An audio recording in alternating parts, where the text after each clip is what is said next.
후쿠시마 원전 오염수 방출을 앞두고 정부가 일본에 전문가 시찰단을 파견하기로 했습니다. 몇 명이 갈지 또 시찰 범위는 어디까지가 될지 이것들을 정하는 작업들이 앞으로 중요할 것 같습니다. 시찰단 TF회의를 주재하는 박문규 국무조정실장을 오늘 스튜디오에 모셨습니다. 실장님 어서 오십시오. 네, 네, 안녕하세요. 안녕하십니까.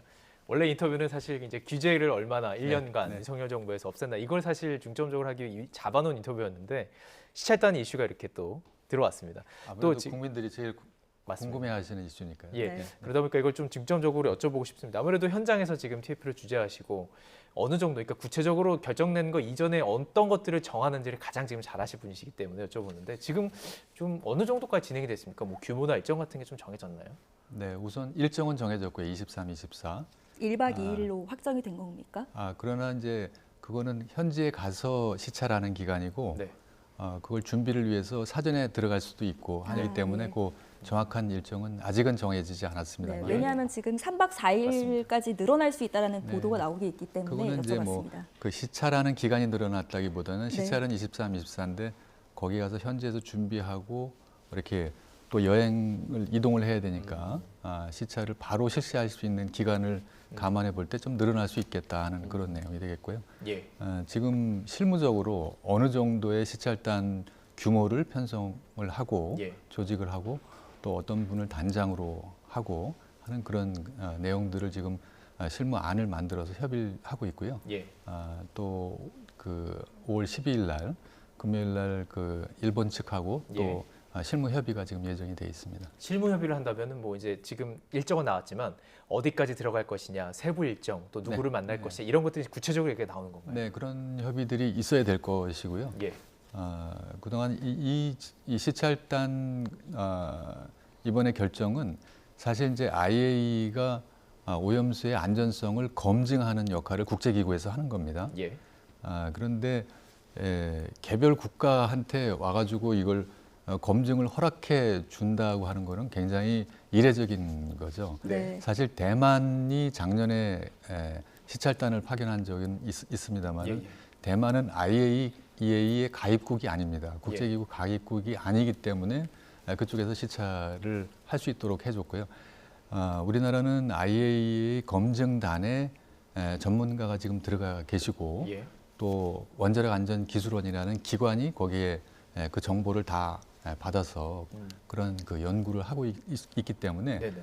그것을 바탕으로 해서 이번에 시찰단이 가서 어떤 포인트에 어떤 점들을 확인하는 그래서 국제기구의 이런 검증 플러스 중층적으로 시찰단이 가서 확인해서 종합적으로 파악할 수 있는 그런 기회를 우리 측에 얻은 것이다. 그렇게 말씀드릴 수가 있겠습니다. 지금 말씀해 주신 걸 보면 검증이라는 표현을 계속 쓰셨고 이제 가서 시찰단과 이제 구체적인 협의를 하다 보면 전문가들이 들어가잖아요. 그럼 일본 측에서 그냥 단순히 주는 자료도 단순히 평가하는 것이 아니라 뭐 조금 더 이런 부분에 대해서 보고 싶습니다. 할 수 있는 부분도 있고. 그러니까 이게 단순히 그냥 시찰, 단순히 그냥 어떤 보는 것을 넘어서 검증까지 갈 수 있는 그런 것을 구성하는 것을 조금 지금 TF에서 준비하고 있는 것 같다는 느낌을 받았는데 맞습니까? 지금도 일본 측하고 필요한 데이터는 서로 교환하고 있습니다.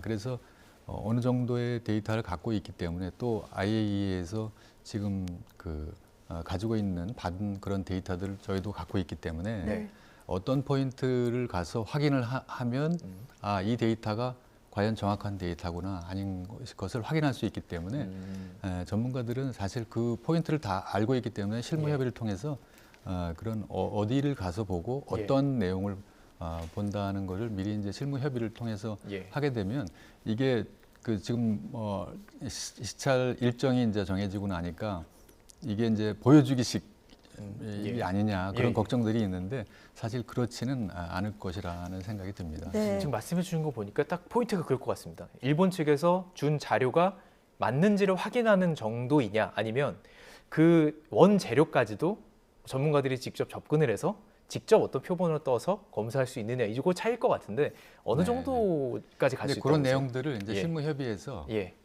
아직은 얘기 안 하고 왔지만 논의를 해서 결정을 하게 될 것입니다. 예, 알겠습니다. 이 검증 이 시찰 이야기가 나왔으니까 이거 조금 더 여쭤보고 들어가겠습니다.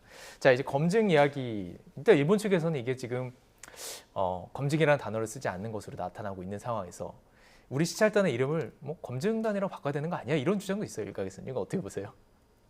검증과 평가단, 검증단 이거는 국제기구가 검증을 하도록 되어 있거든요. 그런데 이제 일본 측에서 입장을 바꿔놓고 생각하면 국제기구의 검증을 받는데 다른 국가, 예. 가입국의 한 국가가 검증을 한다라고 하면 국제기구의 검증을 오버라이드 할 수도 있고 이걸 뭐 다르게 검증할 수도 있고 하는 거기 때문에 그 검증이라는 용어를 쓰는 거는 굉장히 불편해 할 수 있습니다. 예, 입장을 바꿔놓고 생각하면. 그래서 시찰이라는 용어를 쓴 거고 예. 다만 그게 큰 차이가 있는 게 아니라 우리가 갖고 있는 데이터를 확인한다, 종합적으로 확인한다 하는 그런 의미를 갖고 있다. 그렇게 이해하시면 되겠습니다. 단어에 얽매일 것이 아니라 직접 가서 정말 이것이 과학적으로 안전한지를 파악하는 것이 가장 중요하다. 네, 네 그렇습니다. 예. 네. 네, 아직 구체적인 내용이 협의되기 전이지만 궁금한 게 실장님께서 생각하시기에 이번 시찰단의 역할의 범위가 어디까지일 거라고 예상을 하십니까? 시찰단에서는 그동안 IAEA에서 검증해왔던 것들. 여태까지 검증했던 그런 데이터들 또 저희가 직접 샘플을 가지고 있는 게 아니기 때문에 그 IAEA에서 채집한 그런 그 데이터들이 지금 어떤 상태에서 채집이 됐고 그런 상황에서 어떤 포인트를 보면은 그 데이터의 정확성을 신뢰할 수 있다, 없다 하는 그런 내용들을 아마 전문가들이 판단할 거라고 이렇게 생각이 됩니다. 그래서 그런 기회가 주어졌다는 것은 아무래도 없는 것보다는 훨씬 더 유리한 그런 상황이 아닌가. 그리고 이 IA 가입국들이 많이 있는데 네. 이렇게 직접 가입국 중에 그 개별 국가가 와서 이런 시찰을 네. 하게 한 거는 사실 한국이 첫 케이스가 되겠습니다. 되겠습니다. 네. 그렇다면 지금 이제 이 사찰단 규모, 시찰단 규모는 지금 어느 정도가 될 것이며 누가 참여하는지 관심이거든요. 네, 네. 어느 정도까지 좀 지금 진행됐어요? 실무적으로 그 안을 여러 안을 가지고 논의를 하고 있습니다. 곧 이제 발표를 하도록 하겠습니다. 혹시 그 전문가 중에서 대충 어느 정도 이제 그분이 연구한 거라든지 전문가 그동안 이야기한 것들을 보면 뭐 찬성하는지 반대하는 느낌이 오잖아요. 이 반대하는 측에서 많이 들어올 수 있느냐 이런 또 궁금함도 있거든요. 우선 이제 공식적인 우리 정부 기관들 원자력 안전위원회라든지 또 원자력 연구원이라든지 또 이 방사능 관련된 그런 연구기관들이 있습니다. 거기 그 기관들에서 가장 최고의 전문가들로 팀들을 구성하고자 지금 하고 있고 지금 실무적으로 열심히 지금 그 팀들을 짜고 있으니까 곧 발표를 해드리도록 하겠습니다. 네, 아직 실무 협의가 이루어지기 전이기 때문에 또 구체적으로 말씀해 주실 수 없는 어려운 부분들이 있으신 것 같습니다. 그런데 이번 시찰단 파견을 두고 우려하는 부분들이요.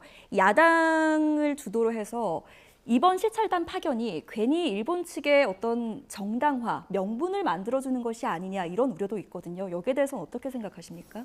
아까도 말씀드렸습니다마는 이거는 다른 어떤 나라에도 주어지지 않은 기회, 좀 추가적인 기회다. 그리고 전문가들은 사실 그 데이터가 신뢰할 수 있다 없다 하는 것들을 어느 정도 전문적인 지식을 갖고 있기 때문에 그런 거를 현장 오염수가 처리되고 방출되는 모든 과정에서 어떤 포인트에서 지금 처리되는 절차나 또는 시설이나 또 이 처리하는 능력들의 이런 형태를 보게 되면 데이터의 신뢰도를 어떻게 판단할 것인가를 전문가들이 잘 판단할 수 있을 거라고 생각이 돼서 이번 기회가 우리로서는 더 다른 나라에게는 주어지지 않은 추가적인 기회다 그렇게 생각하고 있습니다. 타이완이 이미 한번 조사를 했었잖아요. 네. 지금 뭐 어떻게 했는지 정도 알 수 있고 일본 측에서 생각해 보면은 타이완 측이 어떻게 했는지도 있을 것이고요.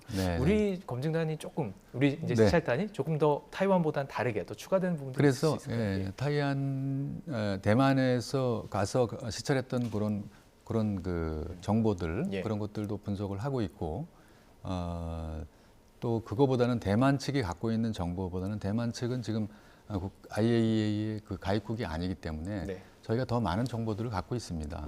또 저희 IAEA 검증단 안에 우리 그 원자력 안전기술원의 박사님이 직접 활동을 하고 계시기 네네. 때문에 저희가 갖고 있는 데이터가 훨씬 더 많기 때문에 예.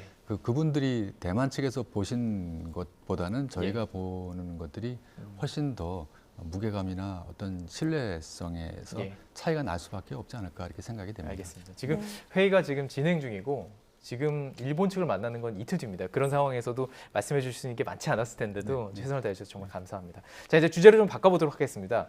엑스포 얘기를 좀 해야 될 텐데 부산 2030년 엑스포 유치에 도전장을 낸 상태입니다. 근데 지금 만만치 않은 경쟁자도 있고요. 사우디아라비아도 있고 시장 유치를 위해서 해외에 좀 다녀오셨잖아요. 네, 반응 어땠는지 궁금해요. 그걸 통해서 좀 유추할 수 있으니까요. 네, 네. 제가 작년 12월 달에 아프리카가 그 BIE 국제 박람회 기구 그 회원국이 많습니다. 그래서 아프리카를 집중 공략하고 있는데 거기 이제 DR 콩고와 콩고 리퍼블릭을 다녀왔고 또 대서양의 카리비안 15개국이 모인 그 카리비안 정상회의에 참석해서 그 카리비안 국가들하고도 만났습니다만은 저희가 뒤늦게 엑스포 경쟁에 참여한 거는 사실입니다만은 한국이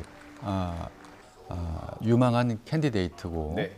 한국이 이걸 다른 그 국제 행사들을 많이 개최해 봤기 때문에 한국에서 성공적으로 개최하는 데는 의심의 여지가 없다. 그런 그 평가들이 있었고 그동안 작년에 총리실에 그 부산 엑스포 유치위원회가 총리 소속으로 구성이 된 이후에 범정부 또는 모든 기업들이 다 협조를 해주시고 심지어 그 국회에서도 지난 4월 달에 BIE 실사단이 한국에 왔을 때 국회에서 부산 엑스포 유치 지원 결의를 해주셨는데요. 239명 국회의원 재석에 239명 찬성, 전원 찬성이라는 그 결의안을 만들어서 대표단장한테 이렇게 전달하는 세레머니도 하셨고 그 실사단장의 표현에 따르면 부산이 그 엑스포 개최를 위한 모든 것을 갖췄다. 이런 인터뷰까지 하실 만큼 부산이 엑스포를 유치하는데 지금 준비가 잘 돼 있다 하는 것들을 각국에 지금 알리는 노력을 하고 있습니다. 분위기는 좋은 상황이다. 이렇게 좀 쓸 수 있겠네요. 저희가 물론 강력한 상대가 있긴 하지만 저희가 또 뒤늦게 이거 뛰어들어서 유치 경쟁을 벌이고 있습니다만은 지금 빠르게 저희 그 지지세를 확산하고 있다. 그렇게 말씀드릴 수 있겠습니다. 알겠습니다. 네, 알겠습니다.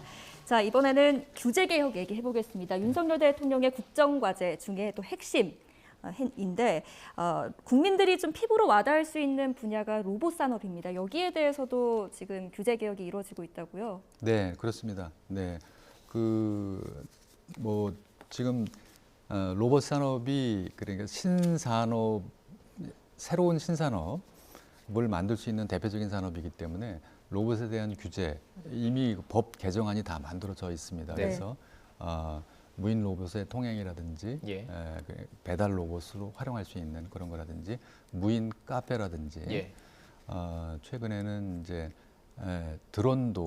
드론을 활용해 가지고 배송하는 그런 것도 여러 가지 그 규제가 있었습니다. 도로교통법상 규제, 뭐 다양한 규제가 있습니다. 규제를 다 완화를 다 해소를 해서 그러한 그 비즈니스가 가능하도록 또 무인 카페 같은 경우는 그게 사실 이제 휴게 음식점업이냐 식품 자동 판매 기업이냐 이게 분류에 따라서 입지할 수 있는 데가 좀 다르게 돼 있습니다. 그래서 어떤 데는 좀 근린 생활 지역에서만 있어야 되는데 이 그 로봇 카페의 경우에는 그 식품 자동 판매 기업으로 분류될 수 있도록 그렇게 변경을 해서 규제를 풀어주는 거군요. 네네 그렇게 해서 아주 자유롭게 이런 가게들이나 그런 사업들 비즈니스가 이루어질 수 있도록 그렇게 하고 있습니다.